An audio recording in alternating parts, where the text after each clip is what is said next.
오늘 뉴욕주 예비선거가 실시됐습니다. 올해 예비선거에는 6선에 도전하는 란킴 의원과 플러싱 지역구 대표직의 박윤용 한인 권익신장위원장이 출마했습니다.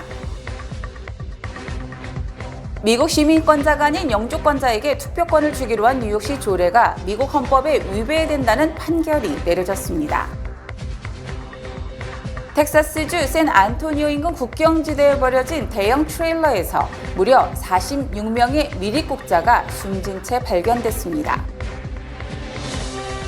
연방대법원이 낙태권 부정 판결을 내리고 결정권을 주정부로 이관하자 보수적 성향의 주들은 발빠르게 낙태권 폐지 주법을 제정하고 있으며 낙태 옹호론자들은 이에 대해 소송전으로 맞서고 있습니다. 이상은 TKC 뉴스데스크 오늘의 주요 소식입니다. 가족과 친구, 소중한 이들은 친밀한 유대관계입니다. 백신 접종은 우리가 더 가까워지도록 돕습니다. 백신 접종은 코비드-19으로 인한 심각한 질병에 대해 보호력을 제공합니다. 백신을 접종받고 부스터 주사로 최신 상태를 유지하십시오. 백신 접종소를 찾으시려면 nyc.gov/백신파인더를 방문하거나 877-829-4692로 전화하십시오. 시청자 여러분 안녕하십니까? 6월 28일 화요일 TKC 뉴스데스크 첫 소식입니다.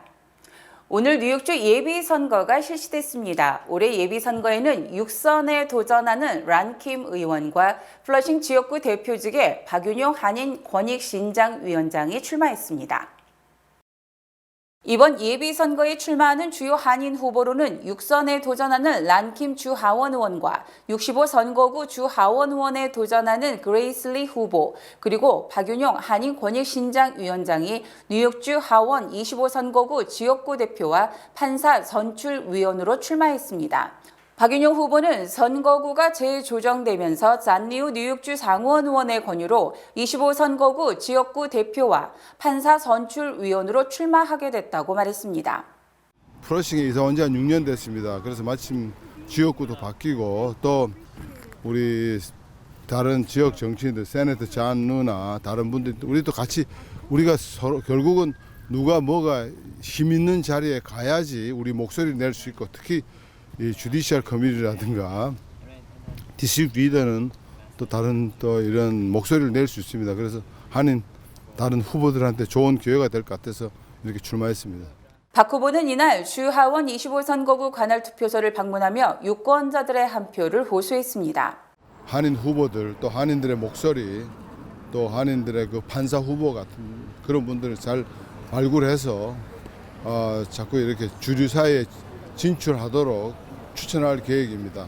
그리고 결국은 우리가 다른 정치인들하고 함께 이렇게 네트워크를 만드는 게 더 중요합니다. 저 한 표로 되는 게 아니고 같이 이렇게 공유해야 되니까. 그래서 저는 한인들과 또 아시안 주류 사회와 함께하는 그런 지구당 대표가 되겠습니다. 이번 예비선거의 최대 관심사는 뉴욕 주지사 선거로 민주당에서는 현직 캐시오컬 주지사가 탐 스와즈 연방 하원 의원, 주마니 윌리엄스 뉴욕시 공익옹호관의 도전을 받았습니다. 올해 뉴욕주 예비선거는 6월과 8월 두 차례에 걸쳐 실시됩니다. 8월 선거는 연방 하원과 뉴욕주 상원 의원의 선출이 있습니다.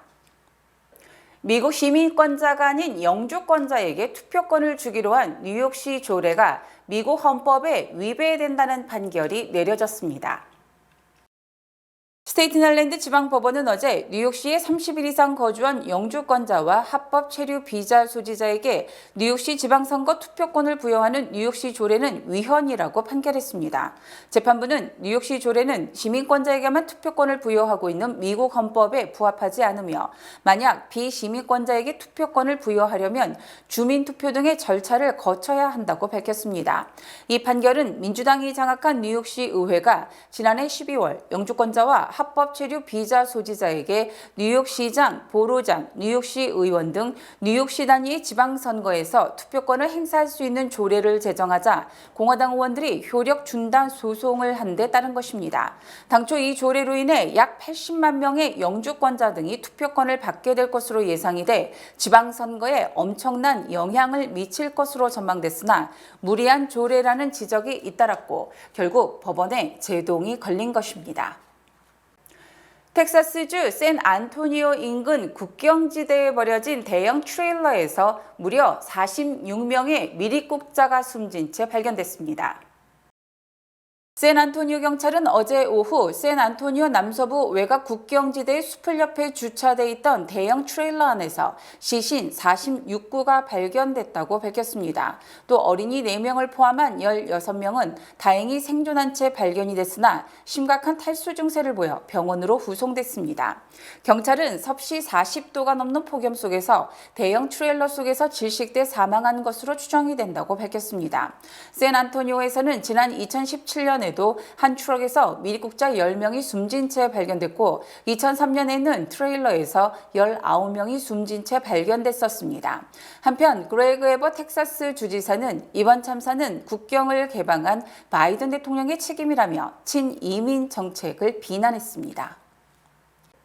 연방대법원이 낙태권 부정 판결을 내리고 결정권을 주정부로 이관하자 보수적 성향의 주들은 발빠르게 낙태권 폐지 주법을 제정하고 있으며 낙태 옹호론자들은 이에 대해 소송전으로 맞서고 있습니다.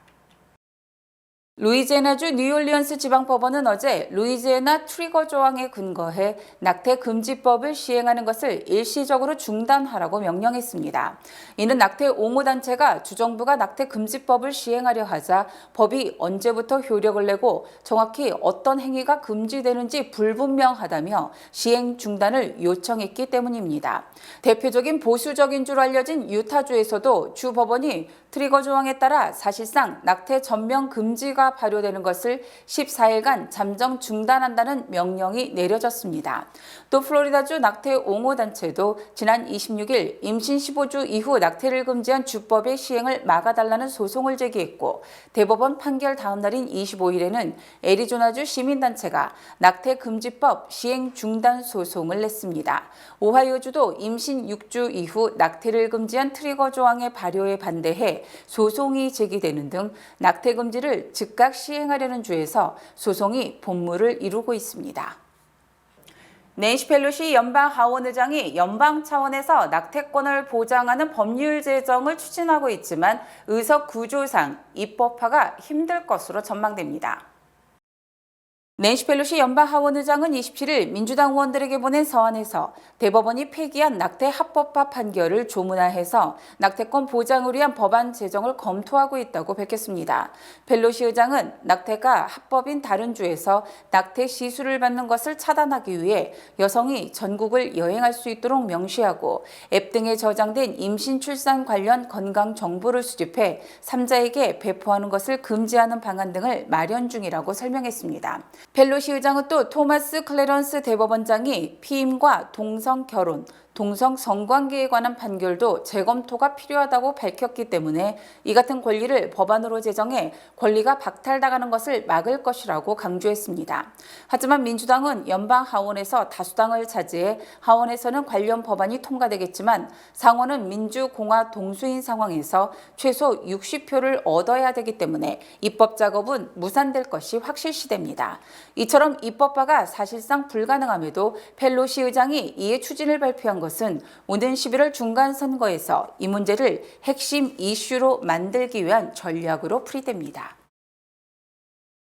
연방대법원이 낙태권을 부정하는 판결을 내림에 따라 사후 피임약 수요가 폭발해 일부 유통업체가 판매 수량 제한에 나섰습니다. 미 최대 약국체인 CVS는 의사 처방 전 없이 구입할 수 있는 사후 피임약의 판매 수량을 고객 1인당 3알로 제한했고 라이레이드 역시 같은 수량만 판매한다고 밝혔습니다. 월마트는 구입 수량에 제한을 두지는 않았지만 이번 주에는 고객 1명당 4알에서 최대 6알만 구입할 수 있는 상황입니다. 이른바 애프터필로 불리는 사후 피임약은 3종류이지만 의사 처방 없이 구입할 수 있는 사후 피임약은 플랜 B 원스텝 하나로 약 47달러 정도에 팔리고 있습니다. 애프터필은 연방대법원의 낙태권 부정으로 인해 앞으로 낙태 시술이 힘들어질 것으로 예상한 여성들의 구매가 잇따르고 있으며 일부 의료진들은 꼭 필요한 사람들이 구입할 수 있도록 불필요한 구매를 자제해야 한다고 촉구했습니다. 전 세계 자동차 업계의 반도체 부족 사태는 최소한 2024년까지 계속될 것이라는 전문가 분석이 나왔습니다. 경영 컨설팅 업체 알렉스 파트너스는 최근 휘발유 등을 사용하는 내연기관 차량보다 10배 이상 많은 반도체를 사용하는 전기차가 인기를 끌고 있기 때문에 자동차 생산이 코로나19 이전 수준에 도달하려면 빨라도 2024년이 돼야 할 것이라고 전망했습니다. 알렉스 파트너스는 올해 전 세계 자동차 생산량이 7,890만 대로 지난해 8,030만 대보다 다소 감소하는 반면 자동차 가격은 상승하고 2024년부터 하락세를 보일 것이라고 밝혔습니다. 특히 2020년 이후 내연기관 차량과 전기차 생산에 필요한 원자재 가격이 각각 2배와 3배씩 오르면서 자동차 가격이 상승하고 있으며 인플레이션으로 소비가 둔화되면 자동차 가격도 내리게 될 것이라고 설명했습니다. 한편 유럽연합은 2035년부터 내연기관 차량의 신규 판매를 금지할 계획이지만 충전시설 등 인프라의 미비로 2035년에도 전기차 비중은 50% 정도에 그칠 것으로 예상했습니다. 뉴욕주 노동자 10명 중에 1명이 직장 등에 소속되지 않은 독립계약자로 이들은 저임금과 해고 위협 등에 시달리고 있는 것으로 드러났습니다. 뉴스쿨이 운영하는 센터 포 뉴욕 시티 어페어스에 따르면 지난 2018년 기준 뉴욕주 노동자 중 87만 3천 명이 직장 등에 소속되지 않은 독립계약자이며 이는 뉴욕주 전체 노동력의 10%에 달하는 것입니다. 이 연구소 조사에 따르면 이들의 평균 연봉은 27,654달러에 불과하며 택시 운전이나 창고업 등에 종사하는 노동자가 약 22만 명으로 가장 많았고 행정지원, 건설 현장 관련 노동자가 각각 11만 5천 명 정도로 추산됐습니다. 이들 독립계약자는 인종별로는 백인이 52%로 가장 많았고 히스패닉 26%인 반면 아시아는 12%, 흑인은 10%에 불과했으며 미국 태생이 54%, 외국 태생이 46%로 조사됐습니다. 이 연구소는 독립계약자란 사실상 저임금 풀타임 노동자를 말하는 것으로 직장 등에 소속돼 있지 않기 때문에 법의 보호도 제대로 받지 못한다고 주장했습니다.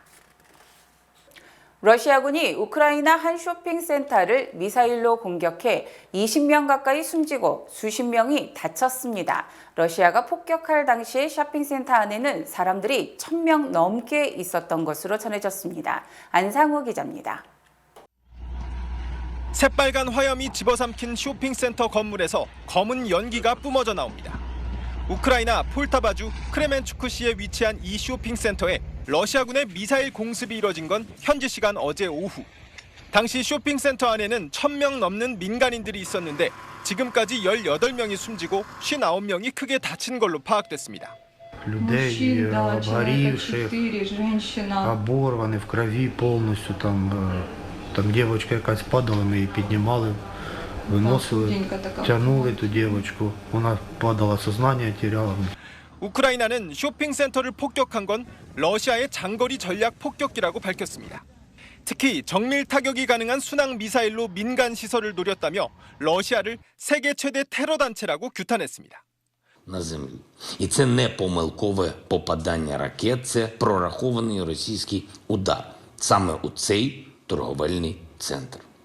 러시아군은 같은 날 우크라이나 동부 리시찬스크에도 로켓 공격을 가해 최소 8명의 시민이 숨졌습니다. 테러 제재 강화를 논의하기 위해 잇따라 개최되는 G7 정상회의와 나토 정상회의를 겨냥한 무력 시위란 분석이 나옵니다. Any sort of civilian infrastructure, which includes obviously shopping malls and civilians, should never ever be targeted. We don't have any numbers on casualties yet, but it is deplorable. 유엔 안전보장이사회는 우리 시간으로 내일 러시아의 민간인 살상 문제를 논의하기 위한 긴급 회의를 열 예정입니다. SBS 안상우입니다. 이상으로 6월 28일 화요일 TKC 뉴스데스크를 마칩니다. 시청해주신 여러분 고맙습니다.